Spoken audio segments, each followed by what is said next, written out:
families. These families deserve answers. We're going to be honest about it. We're going to get to the bottom of it. Sean Parnell, an Afghanistan vet, is leading it, and we're doing it on behalf of the American people. So I would anticipate middle of 2026. That's how thorough of a review we're doing. Hopefully a little bit sooner, but we're going into everything to get an understanding of what happened. So we remember these great 13 souls, but we also remember the people that were so badly injured, our soldiers, 32 of them approximately. And we're in contact with them always also, but they lost arms and legs, and their faces were blown to pieces, and they're incredible, and they suffer with it. And so we understand that. It should have never happened, should have never been allowed to have happened. And they were in the wrong place. Bagram was the place to be. Big, massive airfield with hundreds of acres surrounding it. Nobody could get near it. And who would not have done that? But we had a bunch of incompetent people running our country. So we are going to talk for a little while. We'll talk about people that I've gotten to know, the sons and daughters and others that died. And there were hundreds of people that died that day, hundreds, many from the other side, needlessly also. They did nothing to hurt anybody. But that was a terrible day, and I think it was the worst day, and in many ways the most embarrassing day in the history of our country. And yet, at the same time, we learned so much that it's, we call it a big lesson. It won't happen again. A thing like that can never be allowed to happen again. Doug, would you like to say something, please? You've been so fantastic at the VA. I appreciate it. Thank you, Mr. President. For these families here, I think you expressed the nation's grief of what happened, and we saw just a tragic mistake that was there. Someone who has been in the military. I was in Iraq and others, but Afghanistan, when you saw that withdrawal, but what you've suffered and went through.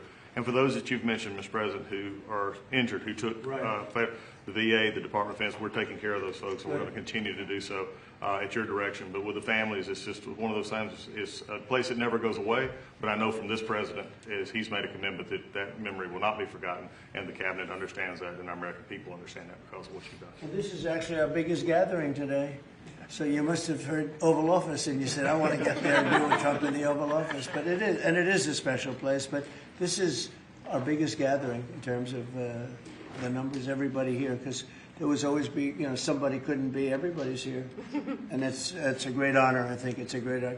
JD, do you want to say a couple of words, please? Oh, sir, I just echo what you said. We're so honored to have all of you here. I know that days like today can't make the hurt go away, but hopefully 4 years on, we can start to remember with fondness and with a little bit of joy the people that were taken from us. We're so proud of you. We're so proud of your loved ones for giving their life for our country. And I think importantly today, this is a rectification of a wrong. The fact that the President of the United States lost your loved ones through incompetence, but never acknowledged it. And your government never actually put pen to paper to say, we're grateful for your sacrifice. We correct that wrong today, and we're going to keep on fighting to understand, as Pete said, what happened so it never happens to another family again. But God love you all. God bless you. We're so thrilled to have you here in the People's Oval Office. Thank you. And I don't think they ever heard from Biden or anybody, did they ever? You never speak to them? Nobody ever even called you. It's a terrible thing we suffered through for 4 years, so needlessly, yes, ma'am. I wanted to ask you about veterans, and I wanted to say I'm so sorry for all of your loss. And I know we've covered it in the media, but I can't imagine what you all have been through, and thank you for being here.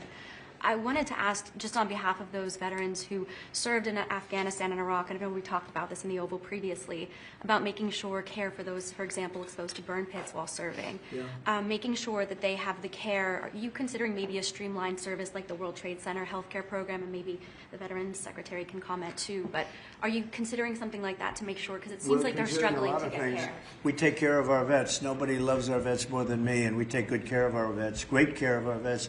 Do you want to just say a couple of words about what we're doing, Doug, please? Yeah, sure, Mr. President. Through the PACT Act and through others with the burn pit, which is something I've been under as well, we're streamlining following the Congress' direction, but we're also adding more services. We've included a lot who have applied. We're also streamlining our backlog under President Trump's direction. Also, we took that backlog that was under President Biden was up at over 260,000. We're down now, Mr. President, I get to tell you today, under 150,000 in just a little over 6 months. So we're making sure that what was bogged up in a bureaucratic system system. We're streamlining it so they get that care quicker, and we're making sure that it is what they need. And then we're also doing that in our hospitals as well, so they get that care quicker, and not only in our hospitals, but in our community as well. That's been the biggest difference. We're about the veteran at VA, not about the bureaucracy, so we are making progress there.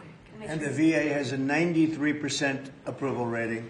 It was down in the low 40s when we did. So I had pretty close to that in the first term. We had a great first term, and it was pretty close to that. And then they took over, and it went down into the 30s and 20s and 40s. But it went down at one point to 28 or 29%, which is terrible. They gave away choice and accountability. Choice meaning you have the way to, as a veteran, you can go and you can choose who your doctor is, et cetera, et cetera. They gave that up. And accountability is getting rid of the people that were sadists and really bad people that abused our veterans and really badly abused them. And they got rid of both of them, and we put them back. I couldn't believe when they did it. And anyway, but we're now, you've blown everybody away, Doug, at 93%. So we're 93% approval for our vets. And I like that, so that's good. And on the Department of War, how do you plan to do that? It requires an act of Congress to rename the Defense Department to the Department of War. We're just going to do it. I'm sure Congress will go along if we need that. I don't think we even need that, but if we need that, I'm sure Congress will go along.